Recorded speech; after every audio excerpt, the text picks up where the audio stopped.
Assalamualaikum anak-anak. Selamat bertemu kembali dengan pelajaran Bahasa Indonesia yang kali ini masih secara online dengan video. Maka dari itu, untuk memahami materi ini nanti, tolong disimak videonya dari awal sampai akhir dan tentu saja dipahami sehingga nanti bisa mengerjakan tugas ataupun tidak bingung. Materinya masih melanjutkan yang kemarin. Sekarang sampai pada halaman 12 buku paket. Coba kamu buka buku paketnya pada halaman 12, yaitu tentang menemukan struktur teks berita dan kaidah-kaidah teks berita. Mari dibuka halaman 12. Coba perhatikan anak-anak, yang pertama, yang nomor C itu menemukan struktur dan kaidah berita. Kalau kita cermati, teks berita itu ada strukturnya atau susunannya. Namun sebelum sampai pada membahas tentang struktur, bahwa teks berita itu sebenarnya ada informasi yang penting dan informasi yang tidak penting di bawah ini. Jadi tag-tag tersebut atau tag dapat kita kelompokkan ke dalam dua bagian, yakni informasi yang penting dan informasi yang tidak penting. Nah, kemudian penjelasan yang di bawahnya. Informasi yang penting disebut juga pokok-pokok informasi atau sering disebut unsur-unsur berita atau unsur-unsur utama berita itu. Sedangkan dalam jurnalistik, itu namanya 5W1H. Coba saya ulang ya. Jadi di dalam teks berita itu ada bagian yang penting, itu disebut pokok-pokok informasi atau berita utama. Nah, dalam jurnalistik namanya 5W1H. Tapi kalau di dalam buku paketmu itu namanya adik Simba, seperti kemarin tuh di unsur-unsurnya.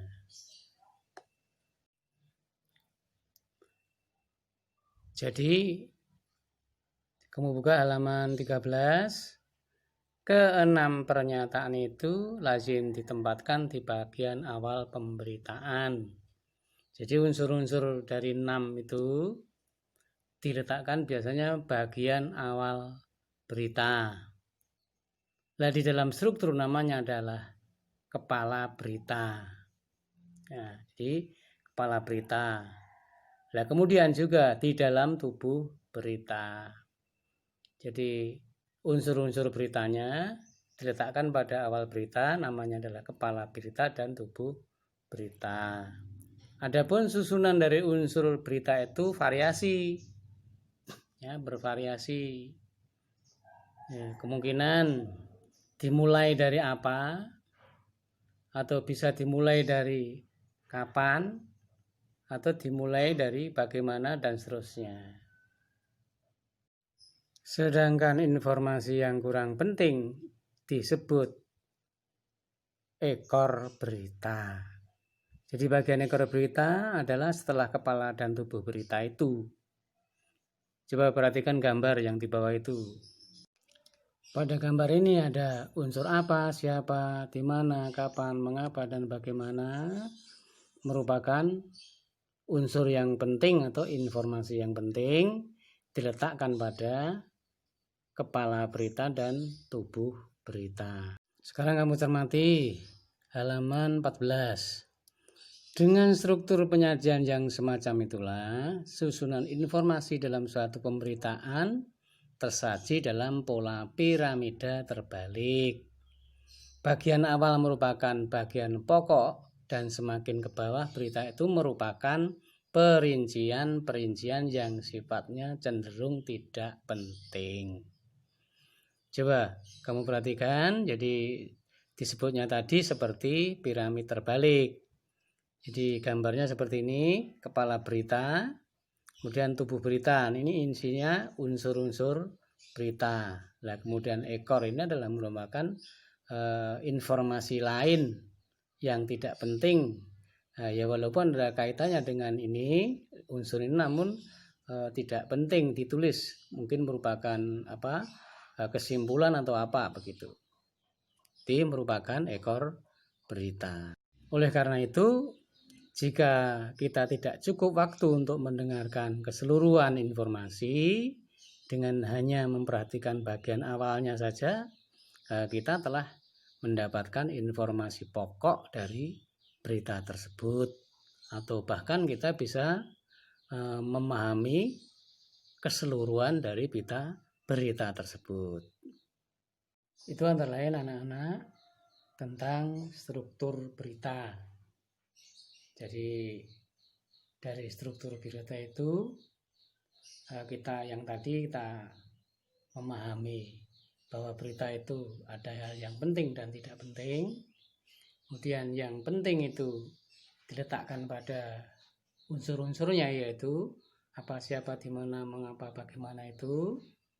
Nah, kemudian yang tidak penting diletakkan di bawah, sehingga strukturnya itu seperti piramid terbalik. Jadi ada kepala berita, kemudian ada tubuh berita, kemudian yang paling bawah adalah ekor berita. Itu yang dimaksud dengan struktur berita. Mungkin ada yang perlu tanyakan? Gak ada ya? Ya. Oke, kalau sudah jelas saya lanjutkan, dibuka halaman 15 tentang kaidah-kaidah kebahasaan di dalam teks berita. Di dalam teks berita itu tentu saja ya tidak hanya asal menulis kata-kata seenaknya ataupun dengan kalimat bebas, bukannya demikian. Namun di dalam teks berita itu juga ada kaidah-kaidah atau aturan-aturan kebahasaan yang digunakan di dalam teks berita tersebut. Coba kamu perhatikan halaman 15 nomor 2A itu. Kalau diperhatikan, jadi teks berita itu memang berbeda dengan teks-teks yang lain. Yang pertama, kaidah-kaidah yang dimaksud, jadi untuk penulisan teks berita itu yang pertama menggunakan bahasa yang baku. Bahasa yang baku itu yang bagaimana?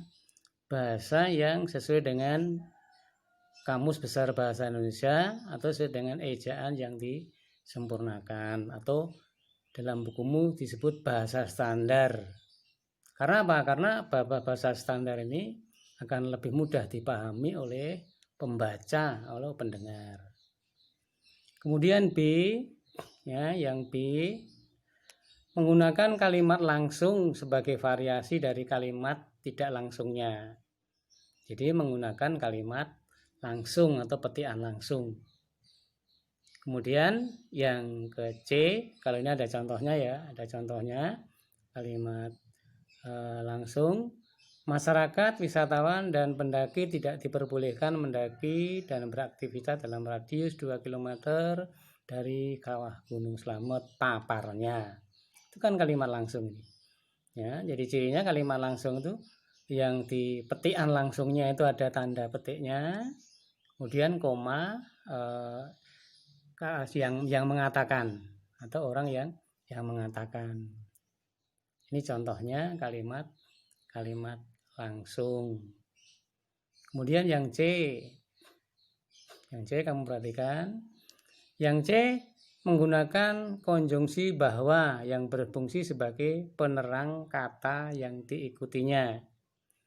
Ini ada contohnya ini. Sejumlah staf Atpel Manado mengatakan bahwa kepala Atpel Manado sudah pulang. Jadi ini sama saja kalimat tidak langsung karena menggunakan konjungsi bahwa. Kemudian yang D, penggunaan kata kerja mental. Ya, kata kerja mental itu kata kerja yang terkait dengan kegiatan hasil pemikiran. Nah, contohnya yang membayangkan, berpraduga, ya, berkesimpulan, beranalogi, kan membutuhkan pemikiran. Ya, jadi hasil dari kegiatan pemikiran, membayangkan, berasumsi, kira-kira, dan sebagainya. Contohnya ini, mereka memikirkan solusi untuk bisa keluar dari peristiwa-peristiwa yang memilukan itu. Ya, jadi mereka memikirkan, ya, memikirkan. Warga membayangkan seandainya hujan itu kembali turun dengan terus-menerus. Membayangkan itu merupakan kata kerja mental. Kemudian yang E, coba kamu perhatikan. Yang E menggunakan fungsi keterangan waktu dan tempat sebagai konsekuensi dari dan perlunya kelengkapan suatu berita. Ya, jadi perlunya kelengkapan suatu berita itu menggunakan keterangan waktu dan tempat. Contohnya ya kapan di mana itu, sekitar pukul 12.45 WIB, langit Rio tampak mendung. Contoh yang ketiga, 10 hari menjelang Lebaran, pelabuhan penyeberang Merak mulai dipadati truk-truk yang mengangkut barang non-9 bahan pokok. 10 hari menjelang Lebaran. Kemudian berikutnya, F, menggunakan konjungsi temporal seperti kemudian, sejak, setelah, awalnya, akhirnya, dan seterusnya. Ini menggunakan konjungsi temporal atau penjumlahan. Nah, contohnya ya ini, sekitar pukul 12.45 WIB, Sabtu 15 Maret 2014, langit Rio tampak mendung. Tak lama kemudian hujan yang diharapkan semua masyarakat akhirnya pun turun. Ya, ini adalah menggunakan konjungsi temporal. Itu antara lain kaidah-kaidah kebahasaan yang digunakan di dalam teks berita. Jelas ya anak-anak? Coba kamu nanti dibaca lagi, diulang dari struktur teks berita sampai dengan kaidah-kaidah kebahasaan. Nah, kemudian untuk tugasnya nanti menyusul. Demikian anak-anak, saya cukupkan sekian untuk materi kali ini, dan silahnya kan nanti untuk tugasnya saya tempatkan di blogger saya di tbbahasaku.blogspot.com itu. Begitu pula untuk videonya juga saya letakkan di blog itu. Kemudian di bawah videonya nanti ada tugasnya, dijawab atau dikirim ke link yang akan saya kirim, merupakan link lembar jawaban. Ya, sampai bertemu kembali. Assalamualaikum warahmatullahi wabarakatuh.